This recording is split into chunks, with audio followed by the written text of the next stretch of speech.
You're out on the water, first trip of the year. The air is crisp, the ice is gone, and you're filled with that early season hope. You fire up your $2,000 fish finder, the one with side imaging, down imaging, and a screen brighter than your future. And what does it show you? Absolutely nothing. A barren wasteland. So you conclude there are no fish here. But what if I told you that your expensive high-tech fish finder is lying to you? That the screen is blank, but the water beneath you is full of fish? Today, we're going to expose the great lie of early spring sonar and show you why everything you think you know about reading your electronics is wrong when the water is cold. Do you trust your gut or your gear? Let's get into it. Let's get into. For decades, we've been taught to trust our electronics. A fish finder is supposed to be the great equalizer, our eyes underwater. We spend hours, even days, scanning spots, and we live by a simple rule: no marks, no fish. This becomes a habit, a deeply ingrained belief. So when we get out in the early spring, we apply the same logic. We use the same settings, the same interpretation, the same strategies that work for us in June or July. The problem is, early spring is a completely different world. The physics of the water, the mood of the fish, the very way sound travels, it's all changed. And by clinging to those summer habits, we're setting ourselves up for failure and allowing our most trusted tool to mislead us completely. Let's start with the water itself. Imagine the lake is like a big layered cake. In the summer you have a warm layer on top and a cool layer on the bottom, separated by a sharp thermocline. Your fish finder's sonar signal cuts through that top layer easily. But in early spring, the situation is flipped on its head. The sun might be warming the surface a little, but you also have cold snowmelt running into the lake. This creates a mess of temperature layers, or what's called an inverse thermocline, where colder, less dense water can sit on top of slightly warmer, denser water. For your sonar, this is like trying to see through a dozen panes of dirty glass. The signal gets scattered and distorted before it even has a chance to find a fish. So how does this mess of layers actually lie to you? Think of your sonar transducer sending out a pulse of sound, a ping. It's expecting to travel down, hit something solid like a fish or the bottom, and bounce straight back up. But when it hits these chaotic early spring temperature layers, the sound wave bends and reflects in weird directions. It's a phenomenon called refraction. The result on your screen is a weak, washed-out return, or sometimes no return at all. A big walleye that would light up your screen in July might send back a signal so faint that your unit's software dismisses it as background noise. It's not that the fish isn't there.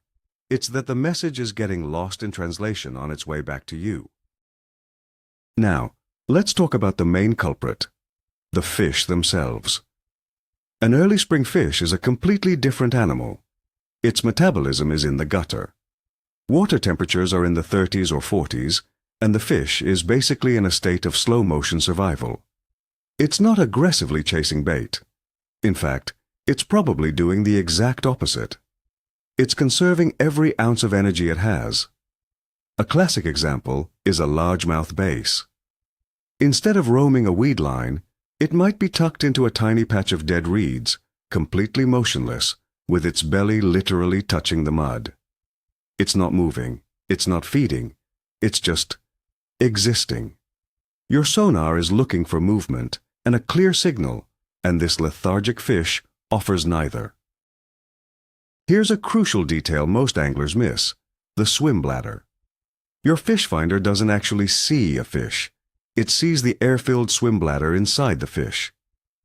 This bladder is what creates that nice bright arch on your screen, because the air inside it is so different in density from the water and the fish's flesh.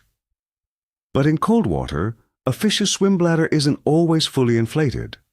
The fish is sluggish, its bodily processes are slow, and the bladder can be smaller or less dense.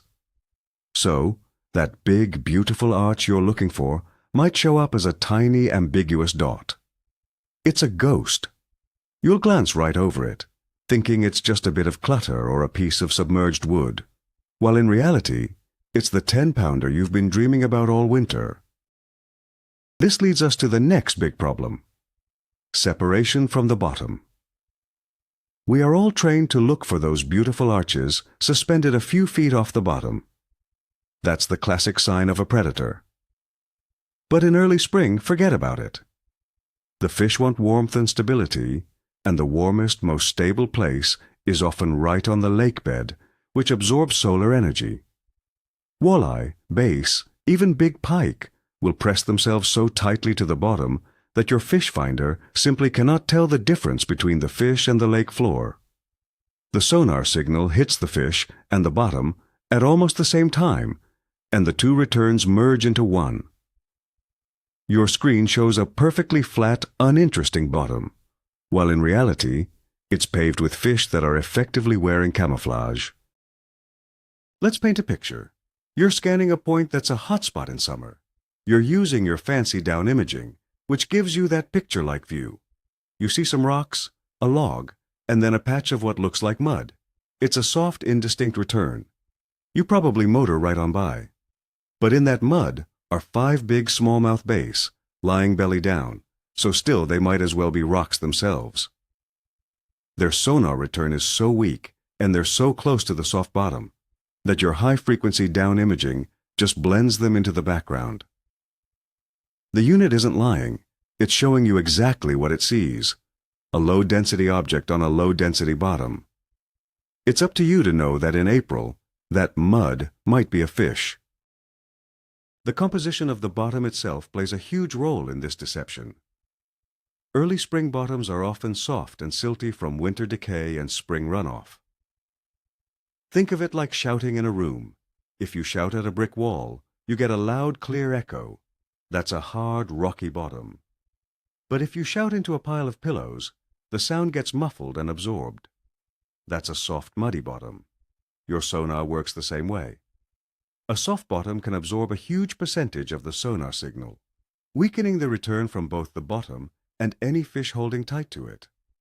So that promising spot might look dead on your screen simply because the bottom is eating all the sound you're throwing at it. Let's talk about the cloud of confusion in the water. Spring runoff is a dirty business. It carries everything into the lake: silt, sand, pollen, decaying leaves, and all sorts of organic debris. The water column can be filled with this suspended particulate matter. To your fish finder, especially on high sensitivity settings, this cloud of junk can look like a massive school of baitfish. Or worse, it creates so much noise on the screen that it's like trying to find a needle in a haystack. The real fish, even decent-sized ones, are completely masked by this curtain of clutter. You might be marking what you think is a promising bait bowl, but you're actually looking at a cloud of last year's pollen. This brings me to one of the biggest mistakes anglers make: their settings. Most of us find a setting that works in the summer and then never touch it again. We crank up the sensitivity or gain to see more detail, and we leave our chirp sonar on its widest frequency range. In early spring, this is a recipe for disaster. Cranking the sensitivity up in that debris-filled water is like turning up a microphone in a hurricane. You're not going to hear a whisper, you're just going to get a wall of static. All that suspended matter will light up your screen like a Christmas tree, making it impossible to distinguish a real fish from the noise surrounding it. The first step to finding the truth is to turn the noise down. So what should you do instead? Let's get practical. First, turn your sensitivity down. I know it feels wrong, but you need to clear the clutter. Turn it down until the screen is almost clean, then slowly bring it back up until you just start to see a little bit of static. You're looking for the strongest signals to pop through, not trying to see every last particle in the water. A real fish, even with a weak return, will have a stronger signature than a piece of floating algae. This simple adjustment is often the difference between seeing a blank screen and picking out that one subtle mark that gives a fish away. It requires patience and a bit of a reset on your brain. Next, you need to think about your sonar frequencies. Many modern units use chirp, which sweeps through a range of frequencies. That's great for summer detail. But in the messy conditions of spring, sometimes a single fixed frequency is better. Specifically, a lower frequency like 50 or 83 kilohertz. Lower frequencies have more power and penetrate deeper. They are less susceptible to being scattered by debris and temperature layers. The trade-off is less target separation, but we're not looking for pretty pictures. We're looking for big solid blobs. Using a low-frequency 2D sonar can often reveal a giant blurry mark that your high-frequency down imaging completely missed. Here's a real-life scenario. You're over a deep hole where you know fish winter. Your high-frequency chirp shows a messy screen with lots of noise near the bottom. You switch to a fixed low frequency, maybe 83 kilohertz. Suddenly the screen cleans up, the clutter disappears, and there, sitting on the bottom, are three distinct thick red blobs. They're not perfect arches, just solid marks. Those are fish. They were there the whole time, but your better high-frequency sonar was so overwhelmed by the noise and weak returns that it couldn't separate the signal from the static. You have to match your tool to the job, and in early spring, the job is about power, not precision. Another powerful tool you're probably ignoring is the color palette. We all have our favorite color scheme, but in spring, you need to use color to your advantage. The goal is to make weak signals stand out. Many units have a setting where the strongest returns are shown in a bright, hot color like yellow or orange, while weaker returns are blue or green. Go into your settings and find a palette that has a very high contrast for the strongest signals. You want to train your eye to ignore all the faint blue and green noise and focus exclusively on any flicker of yellow or red. This can help you pick out that subtle return from a belly to the bottom fish when it would otherwise be lost in the visual noise. Let's debunk another myth, the arch. We are obsessed with finding perfect symmetrical arches on our screen. We see a video or a marketing image of a beautiful arch, and we think that's what every fish looks like. In early spring, you need to throw that idea out the window. A lethargic fish that isn't moving isn't going to paint an arch. If you're drifting very slowly or anchored, a fish sitting still below you will appear as a simple horizontal line on your screen. A fish that moves slightly and then stops will look like a line with a slight hook on the end. You need to start looking for lines, blobs, and indistinct smudges, especially on or near the bottom. If you're only looking for arches, you're going to miss 99% of the fish. The speed of your boat is another critical factor. In summer, you can scan at 5 or 6 miles per hour and mark fish just fine. If you try that in early spring, you will see nothing. The fish are sluggish, and their sonar return is weak. You need to slow way, way down. I'm talking 1 to 2 miles per hour, or even slower. This gives your transducer more time to send and receive pings from a specific target. More pings on a target mean a stronger, more defined mark on your screen. By slowing down, you're giving your fish finder a fighting chance to actually detect that nearly invisible fish. It's tedious, but it's the only way to get a true reading of what's down there. Let's put this all together in a tactical approach. You pull up to a spot you think should hold fish. Don't just make one pass. First, make a pass at a normal speed, with your usual settings to get a lay of the land. Now, slow down to a crawl. Switch to your low-frequency 2D sonar and turn the sensitivity down to cut the clutter. Make another pass. Pay incredibly close attention to the very bottom. Are you seeing any thickening of the bottom line? Any small solid blobs of color that appear and disappear? These are the clues. You are no longer looking for a big, obvious sign. You are a detective looking for a single footprint in the mud. That's the mindset you need. What about side imaging? It's a fantastic tool, but it can be the biggest liar of them all in the spring. Side imaging works best for marking fish that are suspended and away from the boat. It struggles mightily with fish that are glued to the bottom, because it looks at them from an angle. The fish's acoustic shadow, which is often how we spot them, can be tiny or non-existent if they are hunkered down. You can scan over 100 fish with side imaging and not see a single one if they are all inactive and on the bottom. Use it to find structure, rocks, logs, and drop-offs. But do not rely on it to mark individual fish in these cold water conditions. Consider this conversation I had with an old-timer at a boat ramp. I was complaining about my new expensive unit showing a blank screen. He just laughed. He pointed to his old flasher unit, the one with the spinning wheel and the flashing lights. He said, "That thing never lies." He was right in a way. A flasher shows you raw, real-time information. It doesn't have fancy software trying to interpret the signal and draw a pretty picture. It just shows a blip of light when it gets a return. Experienced flasher users learn to read the thickness and color of that blip to tell a fish from the bottom. We need to adopt that same mindset with our modern units. Learn to read the raw data, not just the pretty picture the software creates for us. This is a fundamental shift in thinking. You have to stop trusting your fish finder blindly. Instead, you need to start using it as one tool among many. Trust your knowledge of the lake. Trust your knowledge of fish behavior. If you are on a spot that has all the right ingredients, a northern-facing bank getting the most sun, a transition from rock to mud, a sharp drop-off, and your screen is blank, you shouldn't just leave.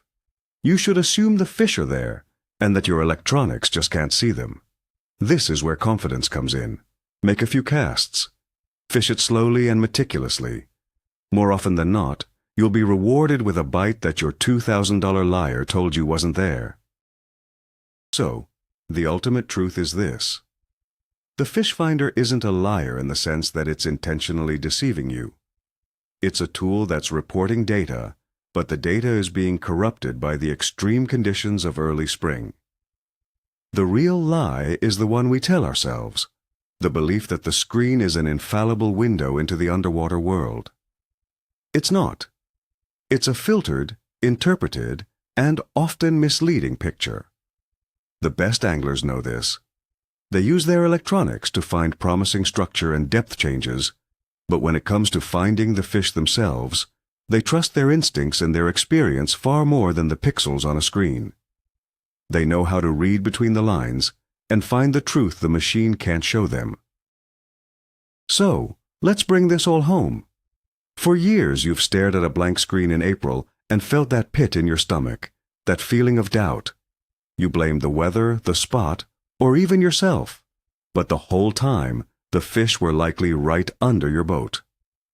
The big twist, the aha moment, is that your fish finder's greatest strength, its sensitivity and advanced processing, becomes its greatest weakness in the unique chaos of cold water. It's trying to show you a perfect picture in a world that is messy, distorted, and quiet. This changes everything. It means you can't just be a passive observer, waiting for your electronics to hand you a fish on a silver platter. You have to become an active interpreter. You have to question what you see, adjust your settings constantly, and learn to trust your angler's intuition again. This isn't just about catching more fish in the spring. It's about becoming a smarter, more complete angler who understands the why behind the technology. Thank you for watching and for being willing to challenge some old habits. If this video helped you look at your fish finder differently, hit that like button and subscribe for more content that goes beyond the surface level. And now, I want to hear from you. What is the single biggest, most frustrating lie your fish finder has ever told you? Drop your story in the comments below. I read every single one.